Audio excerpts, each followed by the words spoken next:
Hi there. Thank you for joining us for Hobbies, Crafts, and Collectibles here on WEIU. I'm Duska Cornwell. I'm excited to talk to two very special people, both from Charleston, Illinois, on this episode. First, we'll be talking with Pam Naragon. She is a master weaver. Her things are beautiful. You're going to want to see them. Also, we'll be talking with Cheryl Birkhead from Charleston. She calls herself an amateur photographer, but I think you'll see her photography is anything but amateur. Stay with us.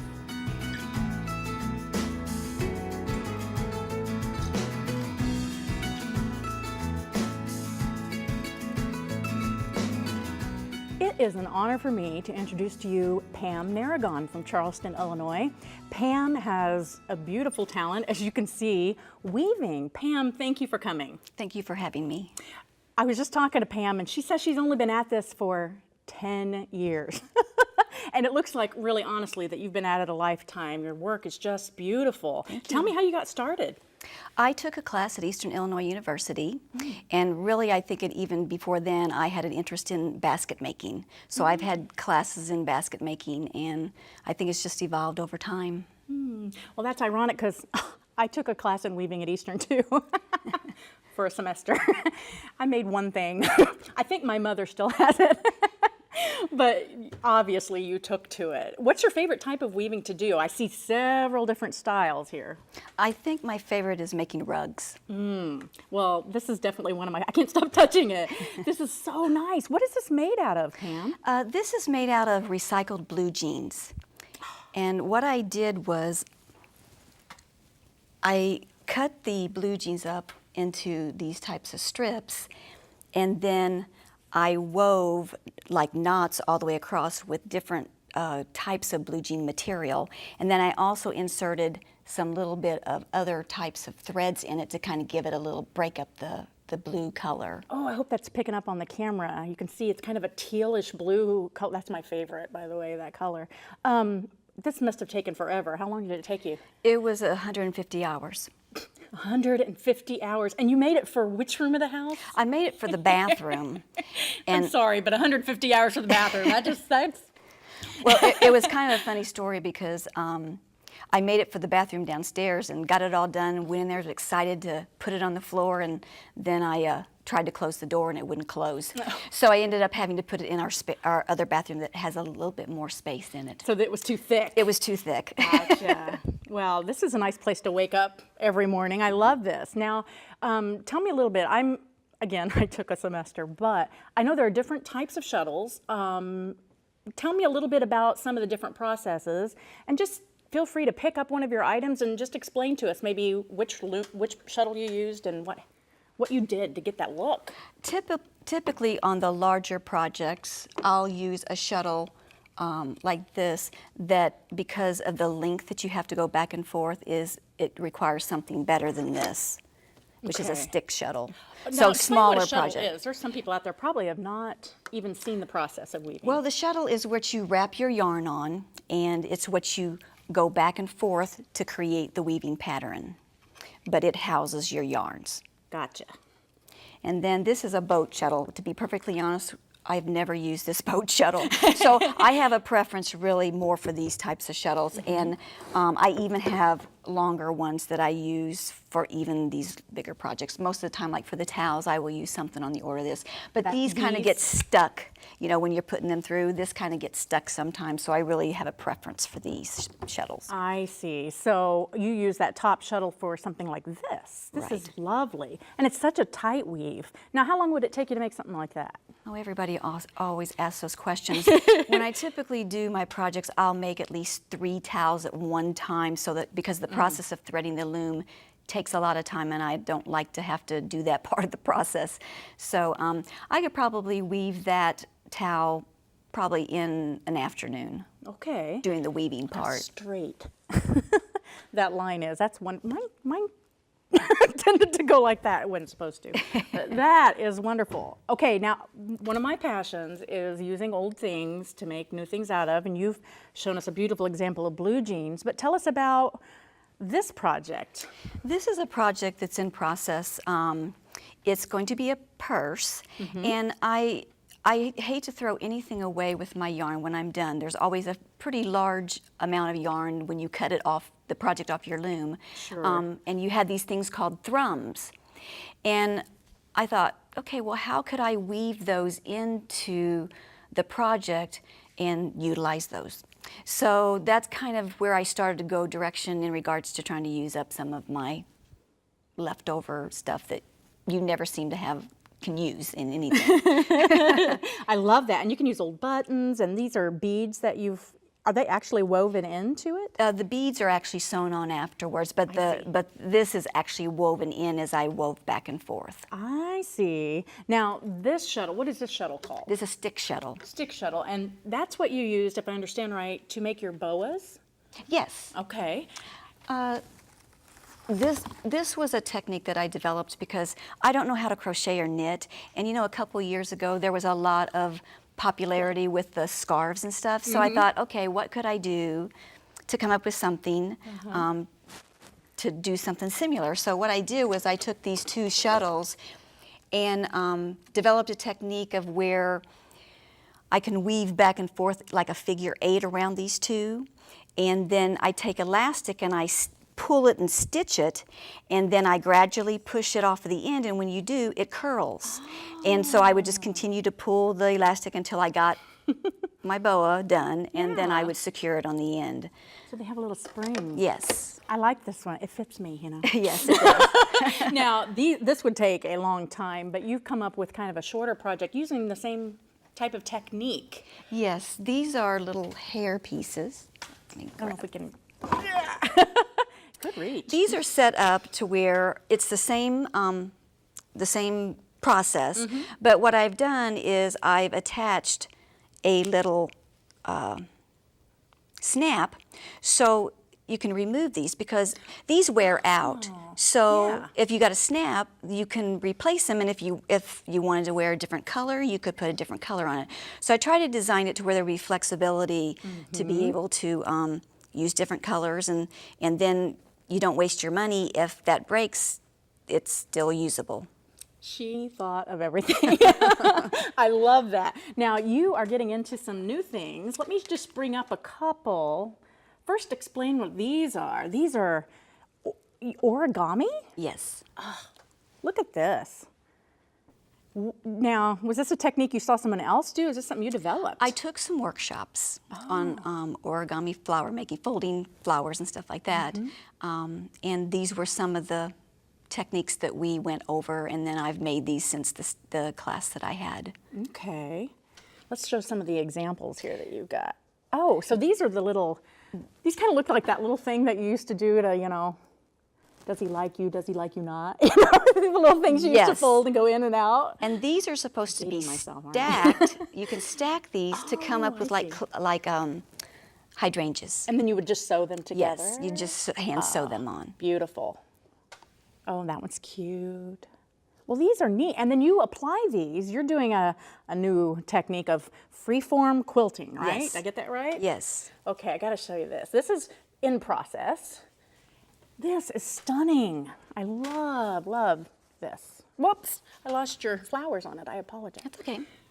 So what you would do, explain this process. This is Well, I fascinating. never learned to do traditional quilting. And with free motion quilting, I can use my sewing machine and just sew however which way I want to sew.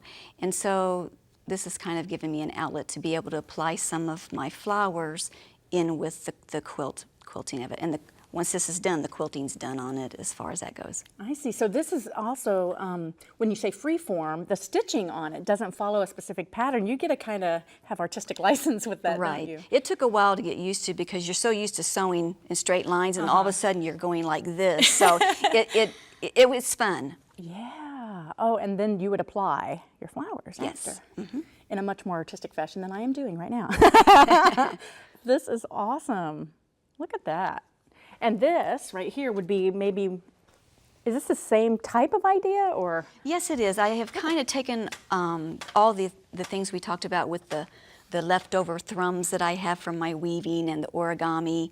And then I've also taken some beading workshops. So this is kind of where I've been able to utilize all of the different workshops that I've taken probably in the last couple of years to be able to put it all together and make it into one project. And it goes this way. Oh, I'm so sorry. I love that. I'm glad you weren't nervous to say that. That's awesome. Now, did you make these? Yes, What I is did. that? What material? It's kind of a screen looking. It's the net. It's a. Oh, I can't remember the name like of a it. It's tool? like a yes. Okay. And then what you do is you do free motion on the center of it, and you use a stabilizer with it that's water soluble, so that when you're done doing your stitches with the sewing machine, you put it in water and it dissolves the stabilizer. Oh, that's how they do that. Awesome. Now you have, we won't turn around, but I'll let the cameras hone in on this beautiful skirt. That is amazing. Do you make some of your own clothes then? This is the only outfit that I've made. Do you wear it? I do. Once in a while I wear it, yes. Wonderful. Now, do you launder that normally, or would that be a dry cleaning situation? Most of the time, a lot of weaving things are hand washed. Your towels you can throw in the washer, and your rugs also. But there are certain things like that that I would wash by hand. I see. Let's pull up a couple more of your, I want to see this bag down here with my favorite color again, and the pinks. This is beautiful. Where do you pick up your yarns at? I order them through Yarn Barn is a supplier in Kansas, and that's where I get a lot of my yarns from. I see. We have family there, so it's nice. I can actually go into the store, and when you're a weaver, you like to be able to touch things. So it's kind of nice to be able to have family there that I can go and get my supply. I understand that. And then is this a scarf? This was, when I first started weaving, we took a class, and this was a project where we actually had to experiment with the different weave structures that you will get by, this is threaded differently in each of these sections. And then within here, it's treadled differently. So this gives you an idea of the multiple combinations that you can get by threading it differently and treadling it. I see. Now you have pretty much told us you have to, you've only scratched the surface, so you're probably learning all the time. Right. And since you've been weaving, you probably have a lot of friends and family saying, hey, Pam, I really like that bag. You know, holidays are going to be fun. Right. Well, thank you, Pam. This has been wonderful. And I'm very tactile myself, so I'm kind of happy just being surrounded by this pile of texture. It's very beautiful, and you're doing a wonderful job.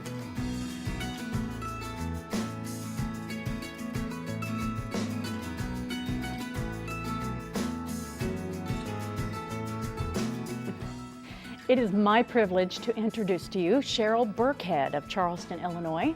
Cheryl is what she would call an amateur photographer. Definitely. But you'll see that her photos are anything but amateur looking.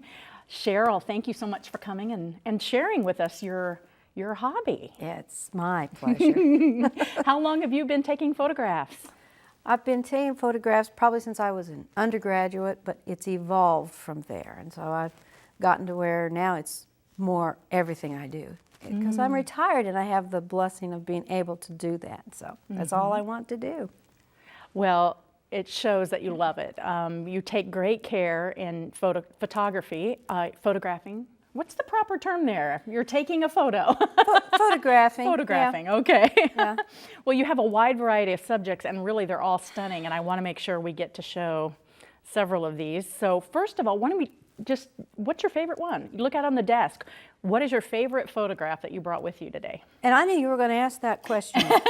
And I thought about that question. And I honestly don't have a good answer to that because I sort of flow from the heart. Whatever is there to photograph that at that moment is my favorite subject matter. If I had to pick a subject matter, it'd be babies. I like babies.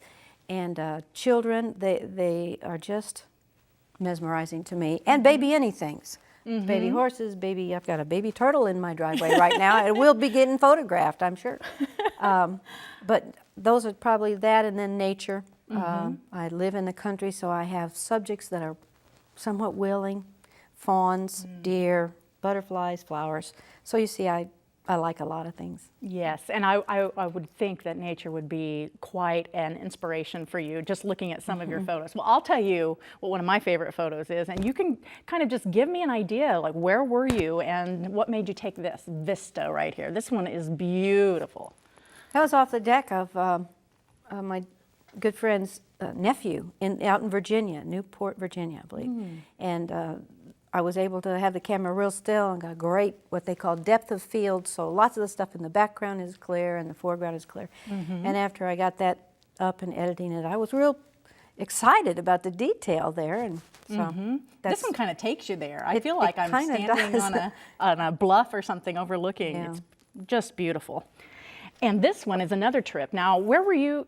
Were you on like a one trip here, or was this? Oh, that was This is a couple different trips. This was a trip that a friend of mine and I took last year. It was out west, and that happens to be a picture in a slot canyons. I think they're in Arizona. I'm going to be in trouble if I mess that up. But the slot canyons, it's just canyons that were formed by water erosion, and you can walk through there, and there's the light filters through there. They're just amazing vistas. You know, they're artistic. It's like living art.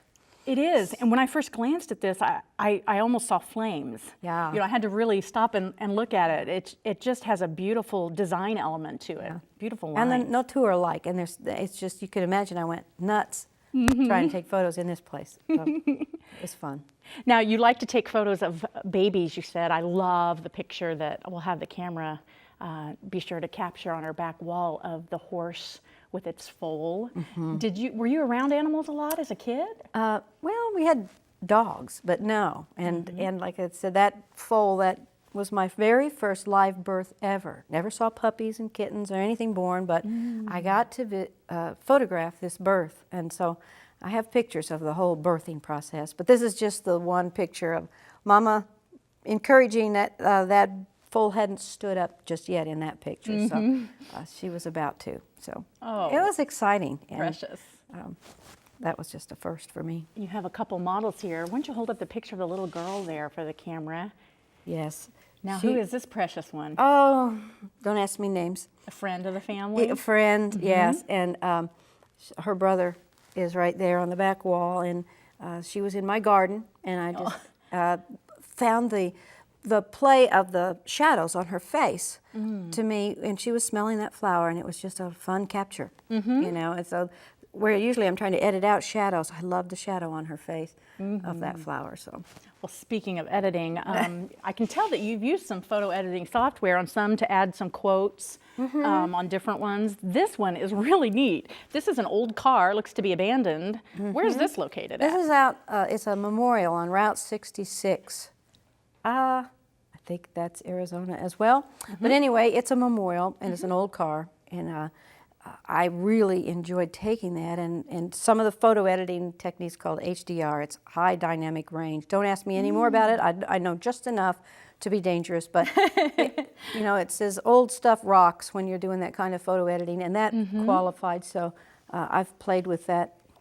Yeah, so here is one that you've edited. It's a from black the and, original. well, it's a black and white of the other one. So. But the metal on it really is coming alive. You can tell. I think whatever that technique. That's that technique, and I used to be such a purist. I mean, I wanted to take a picture, and I didn't think you should ever change a thing. That's, you know, that's changing the integrity of the image, and I've come a long way since then. But I realized that certain things you can manipulate, and I think that's why I've gravitated to calling some of my photos art, because that gets me off the hook for the. You don't do photojournalism and edit like that, but you can do art. So Absolutely. I do art more and more these days. Well, your photographs are definitely works of art. I think our audience would agree with that. Now, this is a local picture. Yes. And the only art about that is adding the text on that. That was out at Lake Charleston one evening. And sometimes I'll just grab the camera and go out to the lake, because you just never know. And this particular evening was just a great evening to get the water off the lake. So Lovely. At sunset, it's probably, I've heard it called the golden hour. Is Yes, that like yeah. right as the sun is about to go down? That's when most of the nature photographs are the best, is late afternoon, early evening, or early morning to mid-morning. Middle of the day is pretty much the worst time to shoot. Now, sometimes you have to, so there's ways you can make that work, but Have you ever just like stopped your car by the highway and jumped out and said, I have to catch this photo? I had to. I was on my way out to Lake Charleston to get a picture of American white pelicans that were, we'd been told that about 100 of them had landed there. Oh. I was on my way out to the lake to get them the next morning, and I looked up and I saw them flying over, and I thought, well, if I don't get out of the car here. So I pulled over on the side of the road going out 130, jumped out with my camera, started snapping pictures of white pelicans. Pictures weren't that good, but the challenge was fun. Someone pulled up behind me doing the same thing. They were out to get those pelicans too. So Now, do you use a digital camera or a film camera? there's a digital camera, yeah. I started with a film camera. That was probably what got me started in more the high-end type of photography. And it was a film camera. I got it as a graduation gift with my master's degree from Illinois State. And it's been just uphill since then. You know, cameras after camera after camera. It is an expensive hobby. I see the end of my equipment gathering coming closer, but that doesn't end the things I can do with it. Sure. So much to know. And what a wonderful way to leave a legacy is to have the things that you have seen and experienced captured in a way that, you know, later generations can see. One of the things I love too, and I want to be on your mailing list so I can get cute little note cards like this. Here's another example of editing, but you have printed onto note cards your images, and here's a color picture of part of a sunflower, one of my favorite flowers. You just can't help but smile when you see a sunflower. And then you said you did a reverse image. Now tell me about that. I was in the process of doing an artistic thing of creating a sketch of it, but in part of the process, you invert the image. It's a negative. And I saw that and I thought, wow, I really like that. So I stopped right there and saved that particular photo. But that's another thing that I like to do with these cards. The cards, I put scripture verses in them, the images. It's fascinating to me how the images draw that out, and certain verses just go with certain cards. And so and then I create those and give those away or whatever to people. But sketching and turning things into sketches is another one of the photo editing. I don't have any samples here. I think I have on the CD that I gave you a sketch example, but that's kind of, again, that's not very pure photography. It's off into the art thing. Well, that's okay. I can't seem to stop going there. Now, do you print some of these? I know you print the note cards, but do you use a professional developer? Or tell me about this paper. It's beautiful. No, it's just double-sided matte paper I get at Staples. The reason I liked it is because you can write on it, and it's fun to write on. Gotcha. So I'm thinking, if somebody were going to write a note card, you want to have it nice and easy to write. So I got double-sided. Now, these large glossy ones, those are Now those are professionally printed. developed. Yeah, yeah. I gotcha. I have a good printer, but it's not that Not good. that good? No. Well, these are beautiful. Now, if you could go anywhere in the world, you know, do you have a wish list, a bucket list, I guess, of places to go and to photograph? I keep wanting to say that. You know, I really don't. I just want to be able to photograph wherever I go. So it really, a friend of mine and I are taking a trip. We're going to go out. We've decided we need to see all the national parks. Do you know how many national parks? No, I don't. Well, that was a casual statement that could take the rest of my life to accomplish, but we're going to go to Yellowstone. So I'm looking forward to going to Yellowstone and out west again. I think there'll be some wonderful photographs to get. So is that the only place I ever wanted to go? No, but as long as I can take the camera, I will find some fun photographs to get there, I'm sure. Absolutely. Now, I know that you do take a lot of nature photographs. Are you familiar with Ansel Adams? Oh, yeah. I said that Grand Canyon picture I have there. Hand that one to me. I want to hold it up. I turned it into a black and white on an Ansel Adams moment in my, I kind of thought, okay, he did this, so I could do this. Sure. My black and white looks pretty good, but it is an Ansel Adams. But yeah, he's fantastic. I wondered if he might be a little bit of an inspiration for you. A little bit, and I don't know that much about him. I haven't studied him. I would do well to do that. Well, and I know you're in good company. That there are a lot of people who love his photography and collect it, and I'd say you're well on your way. We might just be collecting some Cheryl Birkhead. Well, there you go. So, do you have to die first? No, Oh. absolutely Okay, not. good. Good. I want to In be fact, around. we prefer that you don't. Thanks. I do too, I think.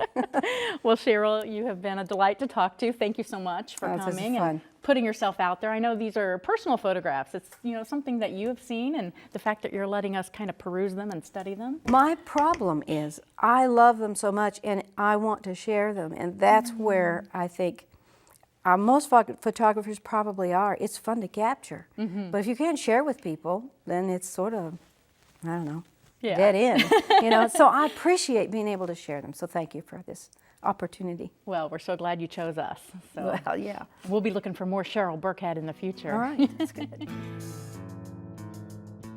Thank you for joining us for Hobbies, Crafts, and Collectibles. Now, if you or someone you know has a hobby, craft, or collectible, be sure and contact us at the information on your screen.